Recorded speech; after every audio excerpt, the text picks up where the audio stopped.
कामराशी कालच आपलं बोलणं झालं असं संजय राऊत यांनी पत्रकार परिषदेत कबूल केलंय. न बोलायला कामरा हा काय दहशतवादी आहे का असा सवाल राऊतांनी केलाय. कायद्यानं कामराला सामोरं जावं असा आपण त्याला सल्ला दिला असंही राऊतांनी म्हटलंय. तर राऊतांना इज्जत आहे कुठे असा सवाल शिरसाट यांनी केलाय.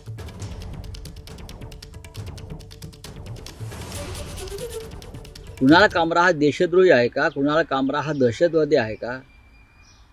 कुणाला कामरा हा फुटीरतावादी आहे का? कुणाला कामरा हा बेईमान गद्दार आहे का? नाही. देशाच्या बाबतीत कुणाल कामराने मला विचारलं, मी म्हटलं आपण कायद्याला सामोरं जायला पाहिजे. प्रधानमंत्री मोदींशी माझं बोलणं होऊ शकतं, अमित शहाशी बोलणं होऊ शकतं, देवेंद्र फडणवीस यांच्याशी बोलणं होऊ शकतं.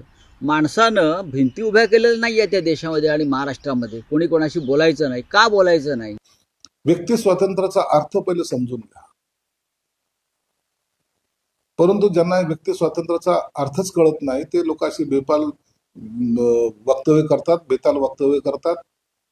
ज्यांनी शिवसेना प्रमुखावर खालच्या पातळीवर टीका केली आज त्यांच्या मांडीला मांडी लावून ते बसतायत. एबीपी माझा, उघडा डोळे बघा नीट.